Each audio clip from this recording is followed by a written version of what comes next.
아멘. 오늘은 누가복음 20번째 시간입니다. 누가복음 20번째 시간으로 누가복음 8장 4절부터 15절까지 있는 말씀을 가지고요, 마음을 빼앗기지 말라라는 제목을 가지고 하나님의 말씀을 함께 이 시간 나누도록 하겠습니다. 오늘 본문에 있는 말씀은 우리가 잘 알고 있는 말씀입니다. 오늘 이 본문에 있는 말씀을 보통 많은 분들이 그렇게 얘기하죠. 씨 뿌리는 자의 비유라고요. 씨 뿌리는 자의 비유로 우리는 이 본문에 있는 말씀을 익히 많이 들었고 또 알고 있는 내용입니다. 근데 우리가 이것을 그냥 씨 뿌리는 자의 비유라고 그냥 단정 지어버리면 이 비유의 핵심적인 포인트를 우리가 놓쳐버리게 됩니다. 이 비유는, 예수님께서 말씀하신 이 비유는 씨 뿌리는 사람이 중요한 것이 아니라는 겁니다. 씨가 떨어진 그 밭이 어떤 밭이고 씨가 떨어진 밭이 어떤 반응을 보이느냐, 이게 중요한 포인트가 될 수 있다는 것이거든요. 쉽게 말하면 이렇게 한번 얘기를 해보면 됩니다. 여러분, 왜 씨를 뿌릴까요? 농부가 지금 왜 여러분 씨를 뿌립니까? 농부가 뭐 취미 삼아서 뭐 이렇게 심심해서 운동 삼아서 이게 씨를 뿌리는 거겠습니까? 그렇지 않겠죠. 농부가 왜 씨를 뿌립니까? 간단합니다. 열매를 맺기 위해서입니다. 열매를 맺기 위해서 씨를 뿌리는 거거든요. 그렇기 때문에 그 씨가 떨어지는 곳마다 열매가 맺기를 갈망하는 마음으로 이 농부는 씨를 뿌리고 있다는 것입니다. 그래서 그 씨가 좋은 땅에 떨어지면 100배 결실을 맺게 되는 것이고, 좋지 않은 땅에 떨어지게 되면은 그 씨가 싹도 나지 않고 그냥 죽고 말게 된다는 것이죠. 그렇기 때문에 오늘 이 비유의 포커스는요, 중심은요, 씨 뿌리는 사람도 아니고 씨앗도 아니고, 어찌 보게 되면은 그 씨를 받는 땅, 그 땅이 어떠한가라는 겁니다. 그래서 그 땅을 보통 우리들이 이렇게 얘기하죠. 말씀을 받는 성도들의 마음밭이라고 해요. 우리가 어떤 마음밭으로 하나님의 말씀을 받느냐, 이게 오늘 중요하다는 것이겠죠. 여러분, 그렇기 때문에 여러분의 영적인 상태는요, 여러분 어떻게 할 수 있는지 아십니까? 그냥 우리가 지금 서로 이렇게 앉아 있으니까 영적인 상태를 그냥 잘 모릅니다. 나의 영적인 상태를 알아보려면 어떻게 하는지 아십니까? 씨를 뿌려보면 압니다. 결국 씨를 통해서 내 영적인 상태가 드러나지게 되는 거거든요. 그래서 씨를 통해서 우리는요, 우리의 마음밭이 어떠한 것인가가 드러나게 되고 내 삶의 상태를 우리가 알 수 있게 된다는 것이죠. 그래서 여러분, 이 씨 뿌리는 비유자는 결국 내 마음의 밭이 어떤 건가를 알라는 겁니다. 많은 사람들이 이 본문의 비유를 얘기하면서 그냥 이렇게 결론 내려버립니다. 좋은 밭이 대자라고 하는데요, 여러분, 대자가 아닙니다. 이 본문은요, 대자로 하버리게 되면 이 본문에 원래 전하려고 하는 의도를 잘 못 잡은 겁니다. 대자가 아니고요, 알라는 겁니다. 알라. 내 마음밭이 어떤 것을 알아야 된다는 것, 이게 더 중요한 거거든요. 여러분, 내가 된다 그러고 될 수 있습니까? 내가 뭐 돼보자 한다고 스스로가 밭이 바뀔 수 있을까요? 아니거든요. 이 씨 뿌린 자의 비유는 우리 마음밭이 어떠한 것을 알아가는 것, 이게 원래 1차적인 목표입니다. 그래서 내 마음밭이 어떤 것을 알고 이제 어떻게 내 마음의 밭을 주님이 원하시는 밭으로 갖고 나갈 것인가, 그건 그 다음의 이야기거든요. 그래서 저는 오늘 여러분들이 오늘 하나님의 말씀을 듣는 가운데 여러분의 마음밭도 어떤 것인가를 여러분이 깨달아가는 은혜가 임할 수 있기를 주님의 이름으로 축복합니다. 아울러 더 말씀드리자면 여러분의 밭이 저는요, 귀한 옥토바이 될 수 있기를 주님의 이름으로 축복합니다. 근데 이것을 알라라고 그랬는데, 이렇게 얘기하면 많은 분들이 또 이렇게 반응하시더라고요. 자기의 밭을 이 네 가지 중에 하나로 합니다. 이 네 가지 밭이 여기 나오지 않습니까?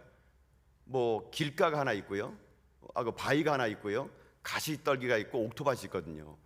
알라 이렇게 또 얘기하면은 사람들이 내 마음은 네 개 중에 하나구나라고 하는데, 여러분, 그거 아닙니다. 여러분, 우리 마음은요, 이렇게 딱 나눌 수가 없어요. 여러분, 우리 마음이 얼마나 복잡합니까, 여러분? 여러분, 내 마음도 내가 모르잖아요, 그렇죠? 근데 여기에 나왔다 그래도 네 개 중에 하나가 내 마음이다라고 단정짓는 것은 잘못 들은 거예요, 설교를요. 여기에 나와 있는 진짜의 예수님의 비유의 네 가지 밭은요, 우리 안에 네 가지 마음이 공존하고 있는 겁니다. 공존하고 있는 거. 내 마음밭이 하나만 있는 게 아니고요, 내 마음밭에 이 네 가지가 다 있어요. 다 있어. 우리는 지금 이 말씀을 지금인데, 우리는 예수님이 있었던 당시에 2000년 전이 아니라 지금 들으니까 매번 듣는 설교, 내 마음밭은 옥토구나, 내 마음은 무엇이구나, 넷 중에 하나를 고르는데 그 당시 예수님에게 설교를 했던 이 사람들은요 그렇게 생각 안 했어요. 왜냐하면은 예수님의 비유는요 되게 쉬운 비유였습니다. 우리에게는 지금 2000년 전의 사람도 아니고 우린 지금 예루살렘이나 이스라엘 산 사람이 아니다 보니까 성경에 나오는 모든 비유가 막 어렵고 막 설교 때 해석을 해야 되지 않습니까? 근데 이스라엘 사람들은요 이걸요 금방 알아먹었어요. 어떻게 알아먹었냐면은 이스라엘 밭은요 우리나라 밭처럼 이렇게 옥토가 아니에요. 막 기름진 밭이 아니에요. 거기는요 막 석회암 덩어리 위에다가 밭이 있다 보니까 특히 갈릴리 북부 지방은 더 심합니다. 그래서 밭을 이렇게 씨를 뿌리고 농부가 갈게 되면요 이 흙만 나온 게 아니라 돌도 나오고 막 가시덤불 나오고 밭 안에 온통 잡것들이요 그냥 막 다 나옵니다, 여러분. 그러면 농부가 어떻게 씨를 뿌리는지 아세요? 거기다가 좋은 밭만 골라서 못 심어요, 여러분. 여러분 오늘 잘 보세요. 여기 지금 씨를 뿌린다 그러죠. 근데 보통 우리는 어떻게 합니까? 씨를 심잖아요, 그렇죠? 여러분 이스라엘도 두 가지 종류가 있어요. 심는 종자가 있고 뿌리는 종자가 있어요. 근데 아마 예수님께서 이 오늘 본문은 뿌리는 종자를 아마 비유를 한 것 같아요. 어떤 씨앗인지 모르겠지만. 그래서 이 이스라엘 사람들은 파종할 때 먼저 땅을요 이 그 나귀를 통해서 한번 갈아엎습니다. 갈아엎으면은 거기에 돌도 나오고 막 가시도 나오고 좋은 토양도 나오고 그러거든요.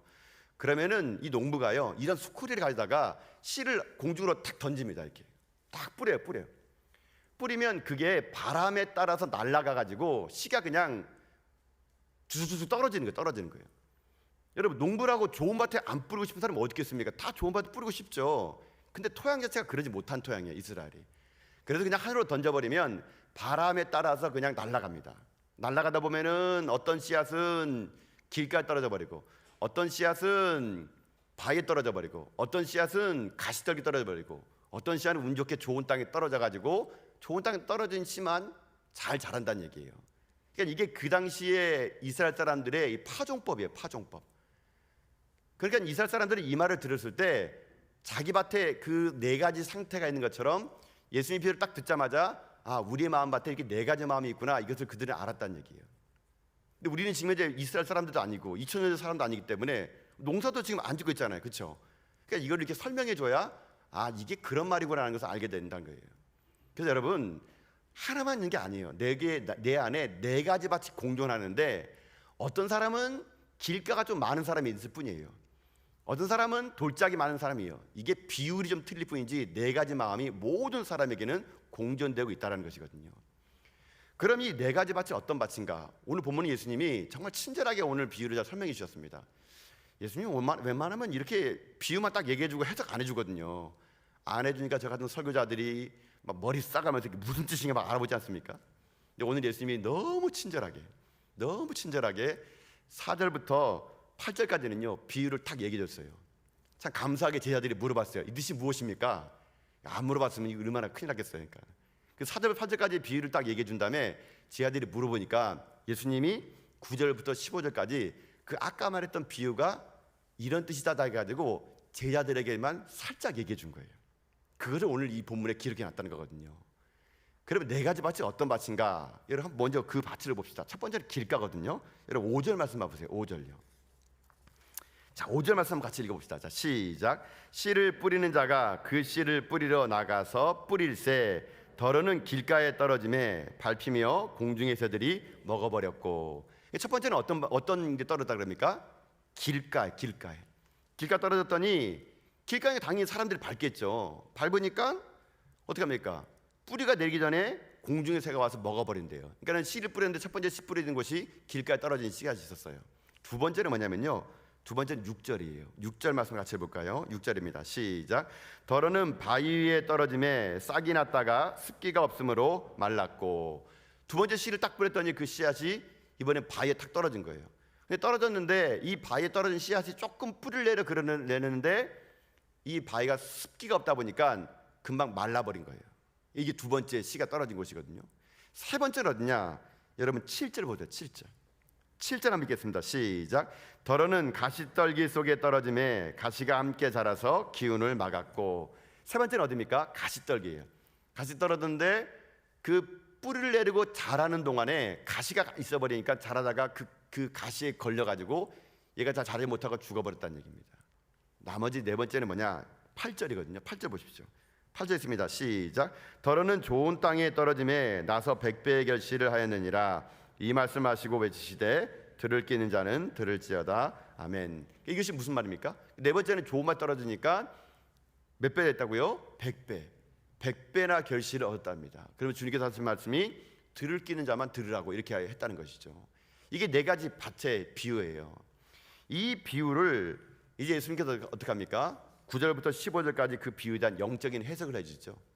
해석하기를 11절에 보면요, 씨앗은 하나님 말씀이라고 하죠. 예수님이 씨앗은 하나님 말씀이다. 그 뿌리는 자는 누굽니까? 하나님 말씀을 전하는 자겠죠. 뭐 저 같은 설교자들겠죠. 그러면 밭은 뭐예요? 하나님 말씀을 듣는 청중. 이게 그 네 가지 밭의 형태라고 얘기하고 있거든요. 그럼 오늘 이 시간 우리가 주님께서 말씀하신 이 네 가지 밭이 그 당시 사람들에게만 적용되겠습니까? 오늘 우리들에게도 동일하게 적용된다는 얘기예요.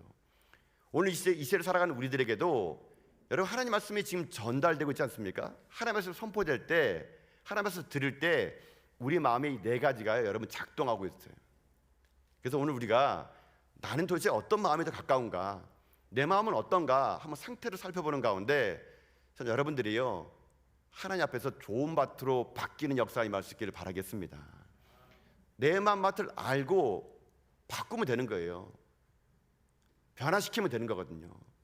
여러분 신앙이라는 건 뭔지 아죠? 신앙이라는 건요 바꿔가는 거예요. 고집피지 않고 말씀 앞에 바꿔가는 게 신앙이거든요. 그래서 오늘 첫 번째로 길가에 떨어진 같은 마음을 가진 사람은 어떤 사람인가 한번 살펴보기 원합니다. 길가에 떨어진 사람은 어떤 사람인가. 첫 번째로 길가를 얘기했죠. 여러분 한번 상상해 보십시오. 길가에 씨가 떨어졌대요. 길가에. 여러분 길가라고 하면 사람이 많이 다니겠죠. 그렇죠? 많이 다니면 길이 어떻게 될까요? 바닥이요. 바닥이 반질반질하지 않겠습니까? 그렇죠? 길가니까 사람이 다니니까 반질반질하잖아요. 여러분 이거예요. 길가 같은 사람은 뭐냐면요 하나님 말씀을 듣는데 어떤 사람이냐, 길가가 반질반질한 것처럼 이런 사람은요 어떤 사람이냐 반질반질한 사람이에요. 쉽게 말하면 뺀질이에요. 뺀질이. 예. 신앙생활 중에 뺀질이가 있다니요. 뺀질이가 뺀질뺀질하는 사람, 예. 반짝반짝 빈다는 사람. 여러분 이것을 예수님께서 이렇게 해석해 줬어요. 그 뺀질이가 이거라고. 여러분 12절 보세요. 12절요. 12절을 해석한 거 볼까요? 우리 길가의 해석을요. 12절 읽어봅시다. 시작. 길가에 있다는 것은 말씀을 들은 자니 이에 마귀가 와서 그들이 믿어 구원을 얻지 못하게 하려고 말씀을 그 마음에서 빼앗은 것이다. 여러분 여기 보게 되면 그 나오죠. 말씀을 듣긴 들었대요. 근데 여기부터 누가 나옵니까? 마귀가 나와요.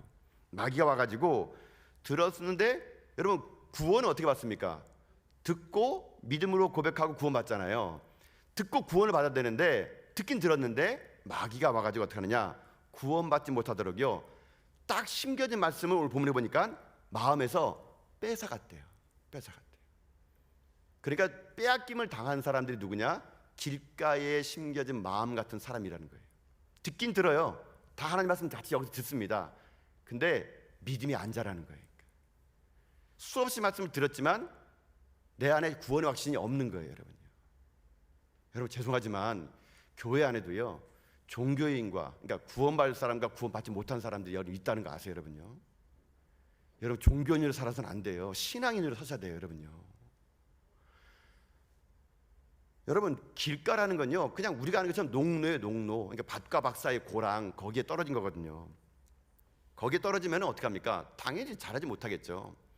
저는 그래서 길가에 떨어진 마음 같은 사람들은요 어떤 마음이냐, 제가 볼 때는요 그런 사람 마음은요 강팍한 마음, 굳은 마음, 딱딱한 마음, 이런 사람들이 길가에 심겨진 사람들이에요. 이런 사람들은요 마귀의 밥입니다. 밥. 마귀는요 그런 사람들이요 교회 와서 말씀 듣고 예배 드리는 거 여러분 타치 안 합니다. 노타치예요. 노타치. 왜요? 어차피 가봤자 강팍한 마음인데, 어차피 설교 들어봤자 강팍한 마음인데 얼마든지 마귀가 가지고요 조금만 의심을 불어넣으면은 들은 말씀 다 까먹어 버리는 사람입니다. 그러니까 마귀는요 그런 사람을요 친구 아이가 친구의 친구니까 전혀 겁나지 않습니다. 강박한 마음을 가진 돌잡이 같은 사람들. 여러분 그래서 제가 이게 보니까 참 우리 한국말도 참 멋있는 것 같아요. 여러분 그래서 이게 우리가 상대방하고 이야기할 때 전혀 말이 안 먹히는 사람 보고 여러분 뭐라 부릅니까? 저 사람은 씨도 안 먹히는 사람이야 이렇게 얘기죠. 네. 그런 말 쓰잖아요. 여러분요. 아무리 말해도 말이 안 들킨 사람은 저 사람 씨도 안 먹히는 사람이 하잖아요. 그 사람이에요. 그 사람. 씨도 안 먹히는 사람이에요. 아무리 말해도 귀에 무슨 못을 박았는지 안 들리는 사람, 안 들리는 사람. 이런 사람들이 바로 강팍한 사람들인데, 길가의 마음인 사람들인데, 이런 사람들은요 이사야서에 보면 미리 예언을 했어요. 이사야서가 이사야 6장 9절부터 10절까지 말씀 한번 봐볼까요? 한번 같이 한 말씀 읽어봅시다. 시작. 여호와께서 이르시되 가서 이 백성에게 이르기를 너희가 듣기는 들어도 깨닫지 못할 것이요 보기는 보아도 알지 못하리라 하여 이 백성의 마음을 둔하게 하며 그들의 귀가 막히고 그들의 눈이 감기게 하라. 염려하건대 그들이 눈으로 보고 귀로 듣고 마음으로 깨닫고 다시 돌아와 고침을 받을까 하노라 하시기로. 아멘. 이사야 선지자가 얘기했어요. 듣기는 들어도 깨닫지 못하고 보긴 보아도 보지 못할 거라는 거. 이게 바로 어떤 사람이냐? 길가에 마음밭이 있는 사람들이라는 거예요. 그럼 왜 이 사람들이 길가에 마음밭에 있는 사람이 됐을까요? 왜 하나님 말씀이 들려지는데 그 심령이 딱딱하게 굳고 길가에 심겨진 사람처럼 됐을까요? 제가 볼 때는요 한 두 가지가 원인 같아요. 두 가지가 원인. 첫 번째는 뭐냐면요 그 사람들이 말씀에 대한 무관심이에요. 무관심. 아무리 말씀을 전해도 관심이 없어요. 여러분요 그런 사람은 길가에 있는 사람과 똑같아요. 마음이요. 하나님에 대한 말씀에 대한 관심조차도 없어요. 기대조차 없어요. 여러분 혹시 여러분 오늘 주일날 교회 오실 때 혹시 말씀이 기대가 됐습니까? 야 오늘은 무슨 말씀이 들릴까? 야, 오늘 어떤 말씀을 하나님께서 해주실까? 여러분 기대감으로 오셨다면 여러분은 좋은 밭이에요. 그런데 오늘도 예배를 한 시간씩이나 하네? 막 이런 반응을 보이고 뭐. 도통 말씀에는 관심이 없다가 재미난 얘기할 때만 갑자기 졸다가 눈 번쩍 들어가지고 재미난 얘기 듣고 다시 졸지고 뭐. 여러분 설교는 재미난 이야기하는 것이 아니거든요. 우리 너무 재미난 얘기에 귀가 높아가지고 딱딱한 하나님 말씀 전하면은요 잘 안 들어요. 안 들어. 관심이 없는 거예요. 여러분요. 여러분 설교는요 세상사 돌아가는 이야기하는 것이 아니거든요. 하나님 말씀을 전하는 것이거든요. 근데 우리 관심은요 어떻게 하면 돈 버는 이야기, 어떻게 하면 건강해지는 이야기, 무슨 부동산 이야기. 여러분 이걸로 강단이 무수하게 채워져 있고 성도들은 그런 얘기만 듣는 거니까. 그러니까 교회가 약해지는 거죠. 여러분요.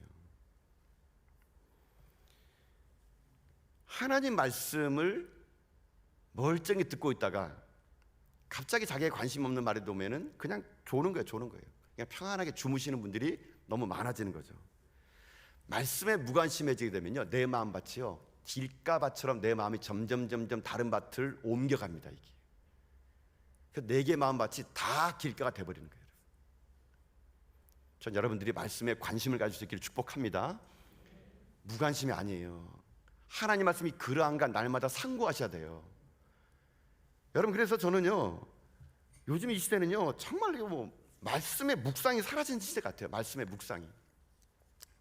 말씀을 사람들이요 묵상하지 않는 것 같아요. 저는 개인적으로 이 시대가 하나님의 말씀이요 들리긴 들리지만 성도들이요 그 말씀을 묵상하고 그 말씀을 자기 안에 체화시키는 것이 점점 사라지는 것 같아요. 마귀는요 어떠하지 않습니까? 요즘 현대인들에게 계속 분주하게 만듭니다. 관심사를 다른 데로 돌려요. 하나님 말씀에 관심 두지 못하도록요 세상사에 돌립니다. 여러분 우리가 얼마나 많은 여러분 보이는 곳에 관심 많이 가졌습니까? 여러분 저는 그중에 가장 안타까운 게 뭐냐면요 눈에 보이는 것에 우리가 너무 많이 넘어간다는 얘기예요. 저는 좀 개인적으로 이게 좀 개인적인 성향입니다. 저는 이 그 예배 실황이나 이런 걸 너무 멀티미디어로 하는 걸 별로 좋아하지 않아요. 다 눈으로 보잖아요. 여러분요 여러분 성경 말씀도 눈으로 보잖아요. 그렇죠? 찾지 않잖아요. 그렇죠? 여러분 성경 안 찾잖아요. 그렇죠? 친절하게 다 자막 띄워주고 뭐. 그러니까 여러분 어떡한지 아세요? 점점 말씀에 대해서 묵상하는 시간이 적어지는 거예요. 그러면서 나중에 어떻게 되지 않습니까? 주일날이라든가 예배에 올 때요 스마트폰 성경으로 보내요. 스마트폰 성경. 여러분 스마트폰 성경으로 성경 보면 그게 여러분 영감이 옵니까? 저는 영감이 안 오더라고요. 스마트폰 성경 여러분 지금 아마 여러분 모르긴 몰라도 다 스마트폰에 여러분 다 성경 깔려있을걸요. 여러분요 여러분 그 무료죠. 돈 내고 안 샀잖아요. 그렇죠? 돈 내고 안 사면 밑에 광고 맨날 지나가잖아요. 예? 뭐 대출 나오고 뭐 이렇게 띠링 나오잖아요. 여러분요 그거 보면서 여러분 말씀이 묵상이 됩니까? 여러분 한 절 읽을 때마다 주옥 같은 말씀이네 이게 됩니까? 여러분 될지 모르지만 저는 안 되더라고요. 이게 요즘 우리는 너무 말씀 묵상에 힘이 약해진 거예요. 그냥 말씀에 무관심해진 거예요. 그냥 어디 검색할 때나 그거 보고요. 여러분, 이래지기 때문에 우리들이 밭이 점점 길가가 되는 거예요. 여러분, 스마트폰 성경 가끔씩 보는지 몰라지만 그게 여러분의 주요 성경이 되면 안 돼요. 여러분의 성경은요, 눈물 흘리며 눈물 자국이 묻어있는 성경, 내가 은혜 받아가지고 감동받아가지고 믿지 막 그어가지고 했던 그 성경, 하도 봐서 너덜너덜 해가지고 막 껍데기를 리폼해서 다니는 그런 성경, 여러분 그런 성경으로 하나님 말씀을 묵상해야 돼요. 그리고 그것이 여러분의 인생의 가보가 되어야 돼요. 가보가요. 여러분 자녀에게 돈 남겨주지 생각하지 마세요. 여러분 자녀들에게요, 좋은 집 남겨주지 마시고요, 여러분이 보던 성경책을 여러분 유산으로 남겨둔 여러분 될 수 있기를 축복합니다. 이 시대는 너무 말씀에 무관심한 시대를 살고 있어요. 아무도 관심이 없습니다. 우리가 성경을 읽자 그러더라도 여러분 삶에서 성경을 읽을 시간이 여러분 없죠. 바쁜 게 죄예요. 바쁜 게 여러분요. 바쁜 게. 여러분 저 같은 목회자도 그런 것 같아요. 말씀을 읽을 데가 없는 것 같아요. 목사가 제일 죄가 뭔지 아세요? 바쁜 게 죄예요. 바쁜 게. 여러분, 그래서 저는 성도님들에게 전화하면은 성도님들이 그렇게 기본적인 인사 있죠. 목회자가 하는 기본적인 인사가 뭔지 아세요? 제가 전화를 하고 만나면 기본적인 인사 뭡니까? 여러분 하는 말 저한테, 아이고 목사님 바쁘신데 어떻게 오셨어요? 아이고 목사님 바쁘신데 어떻게 이렇게 전화하셨어요? 바쁜 목사는 어떤 목사로 있습니다. 제가 목사님 바빠 나중에 어떻게 돼요? 바빠 나빠 되는 거예요. 여러분요. 바쁘면 나쁜 사람 되는 거예요. 여러분요. 말씀 묵상에 우리는 관심이 없어지고요, 늘 언제나 사역 중심으로 바쁘게 뛰다 보니까 우리들의 삶이요, 말씀이 와서 내 마음을 터치할 시간이 없는 거예요. 그러니까 점점 어떻게 됩니까? 길바닥 같은 인생이 되는 거예요. 제가 어떻게 이걸 겪었냐면, 제가 일전에 제가 목회가 이제 뭐 많이 사가다 보니까 이게 좀 피로가 온 거예요.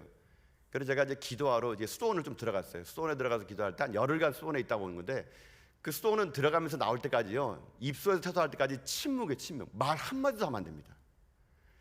딱 접수해서 들어가면요, 1인 1실 들어가고요, 들어가면 아무것도 없어요. 침대, 책상, 끝이에요. 아무것도 없어요. 밥도 혼자 먹습니다. 기도도 혼자 해야 돼요. 그렇게 열흘 동안 여러분 침묵하며 있다 보니까 제가 그동안에요, 얼마나 많은 말을 했는지를 알겠더라고요. 얼마나 많은 말을 함으로 인해 가지고 내가 들어야 됨에도 불구하고 듣지 못하는 제 심정이 제가 보이더라고요. 여러분 저 같은 목사는 얼마나 말을 많이 하겠습니까, 여러분? 그러다 보니까 진짜 조용히 침묵하는데 하나님 말씀 들어야 되는데 세상에 가만히 안 놔둬요, 여러분. 교회가 가만히 안 놔둬요. 그러다 보니까는 끊임없이 하나님 말씀 듣는 것이 아니라 뭘 하기 바쁘고 말하기 바쁜 거예요. 여러분 말하다 보면 어떡합니까? 실수가 많이 나오죠. 그러니까 목회자도 연약한 거죠, 여러분요. 제가 열흘 동안 거기 수도원 들어가가지고 침묵하는데, 와, 진짜 이 침묵 속에서 하나님께서 들려주시는 음성이요, 어마어마하더라고요. 그 침묵 속 하나님께서 제 마음을 위로해 주시고 때로는 격려해 주시고 안아 주시는데, 말씀 거기서 많이 읽지도 않았어요. 그냥 딱 한 줄 가지고 하루 살아요. 이 말씀 가지고 아침부터 저녁까지 계속 이 말씀만 묵상하는데, 그 말씀이요, 제 인생 가운데 재해석돼서 하나님의 음성이요, 그냥 본물처럼 그냥 제 심속에 들어오는 걸 제가 경험한 적이 있거든요. 여러분, 우리 사순절 기간이에요. 제가 사순절 기간 중에 여러분 그 행동강령이라는데, 거기 우리들의 사순절 이야기 마지막 절에 그걸 썼어요. 세상의 소리를 닫고요, 하나님의 소리를 좀 들어보자고요. 여러분, 우리가 너무나 세상 소리에 많이 반응하고 세상 소리 듣다 보니까 내 마음밭이요, 하나님 말씀이 들어와서 불구하고 마귀가 뺏어가는 줄 모르고 살아가는 인생이 된다는 얘기거든요. 여러분 인생에 지금 무엇에 관심을 두고 살고 계십니까? 하나님 말씀이 될 수 있기를 주님의 이름으로 축복합니다. 여러분 인생에 그 많은 것들이 관심을 갖겠지만 우리들의 관심이 하나님 말씀이 되어야 될 때 우리들의 삶이요, 옥토 같은 마음이 돼서 열매 있는 인생이 될 수 있다는 것이거든요. 두 번째 제가 볼 때는요, 왜 우리 마음이 길가 같은 마음이 되냐면, 두 번째는요, 교만이에요. 교만. 여러분 교만하면은요, 우리 말씀밭이요, 길가가 됩니다. 여러분 깨달음이 없는 가장 중요한 것 중에 하나는요, 교만이에요. 교만. 사람이 조금 교만하면은요, 말씀 안 들으려고 그럽니다, 여러분. 특히 교회를 오래 다닐수록 내 마음밭이 길가 쪽으로 할 확률이 좀 많아요. 왜요? 지금 이 설교 수도 없이 들어봤거든요. 오늘 들으면 101번째, 101번째 내가 101번째. 얼마나 이 설교를 많이 들어봤는데 내가 101번째 듣는 설교거든요. 다 알아요, 내용도. 와서 설교하면 설교할 수 있을 정도가 돼요, 여러분. 결론 다 알아요. 그러면 말씀이 지금 현재 전해지지 않습니까? 그러면 앉아서 분석합니다. 따져보고 저 말이 틀렸네, 맞았네. 이 말씀이 이렇게 진행돼야 되는데 다음은 이 말씀 나오겠지? 말씀을 재단하고 말씀 앞에 자기보다 더 월등히 위에 서버리는 거예요. 교만하게 됩니다, 여러분. 그러면 여러분 교회 오래 다닐수록요 어떻게 되는지 아세요? 점점 길가가 돼요. 길가가. 그러니 말라가는 거거든요. 여러분 우리가 하나님 말씀을 많이 듣는다 하더라도 그 말씀이 우리 가운데 겸손함으로 다가오는 게 중요하거든요. 주여 말씀하옵소서, 주의 종이 듣겠나이다. 이런 겸손함이 우리의 마음을요 길가에로 몰아가는 것이 아니라 옥토로를 만들어갈 수 있는 거거든요. 여러분, 내 인생이 하나님 말씀이 안 들리고 길가가 되는 것, 내 삶 속에서 끊임없이 내 안에서 외치는 무관심과 교만이 여러분 내게 쌓이면 어떻게 되는지 아세요? 여러분 다시 한번 여러분 그 결과가 여러분 저는 중요하게 생각하는데 12절 다시 한번 읽어봅시다. 12절의 결과가 되는데 한번 읽어볼까요? 읽겠습니다. 시작.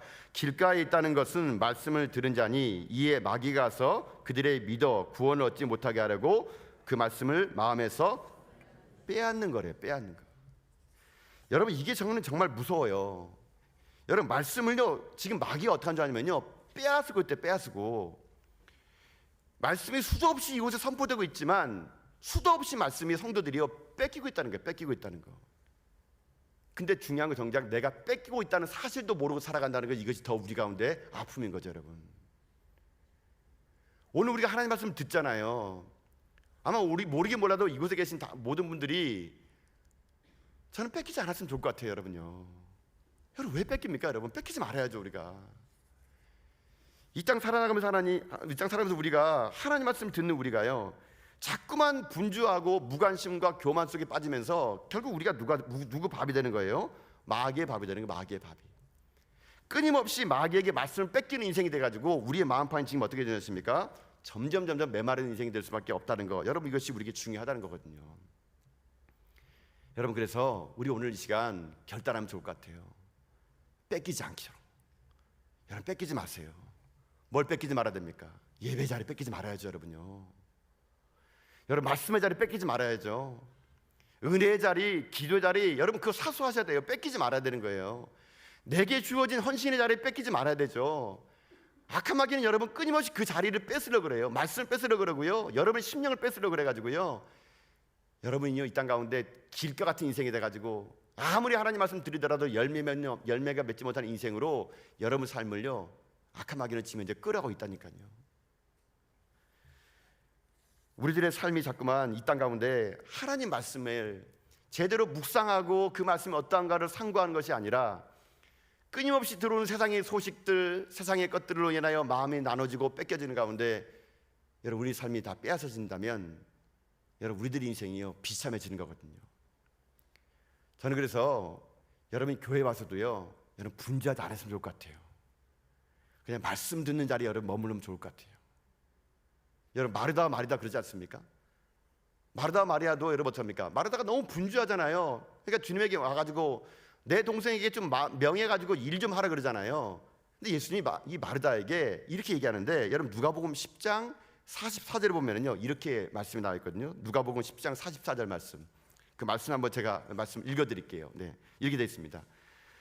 몇 가지만 하든지 혹은 한 가지만이라도 족하니라. 마리아는 이 좋은 편을 택하였으니 빼앗기지 아니하리라 하시니라. 예수님이 이렇게 얘기했어요. 빼앗기지 않대. 지금 이게 마리다는 분주하게 돌아다니면서 이것저것 하느라고 말씀을 드릴 시간이 없는 겁니다. 근데 마리아는 하나님 앞에서 주님 앞에 말씀을 듣는 거예요. 그러니까 주님께서 마르다의 그 불평을 듣고서 하는 말, 몇 가지든지 혹은 한 가지만은 족하대요. 마리아는 이 좋은 편 택함으로 인해서 빼앗기지 않았다요. 말씀 빼앗기지 않았대요. 저는 이 모습이 우리 모습 될 수 있기를 주님의 이름으로 축복합니다, 여러분. 이 땅 삶을 살면서 끊임없이 마귀는요 우리들의 마음에 있는 말씀을 빼앗아서 우리가 하나님 앞에 옥토밭이 아니라 돌짝밭 같은 길가밭이 돼가지고요, 이 땅에 사나마나한 인생으로, 열매 맺지 못하는 인생으로 살기를요, 악함하기를 오늘도 우리 가운데 속삭이고 있다는 거거든요. 사랑하는 성도 여러분, 오늘 우리가 길가에 있는 마음밭을 살펴보는 가운데 혹시 내 마음밭이 그런 마음으로 향하고 있다면 우리 기도합시다. 주여, 내 마음을 붙잡아 주시옵소서. 뺏기지 않도록 지켜 주시옵소서. 이 예배의 자리를 사수하게 하시고, 이 은혜의 자리를 사수하게 하시고, 이 기도를 사수하는 가운데 내 마음밭이 하나님의 거룩한 밭 되어 이 땅 가운데 하나님의 능력 있는 믿음의 사람으로 살 수 있도록 해달라고 여러분이 기도하는 가운데, 여러분 말씀 듣고 뺏기지 않고 그 말씀을 지켜나가는 가운데 열매를 맺어나가는 여러분 인생길 다 될 수 있기를 여러분 주님의 이름으로 축복합니다.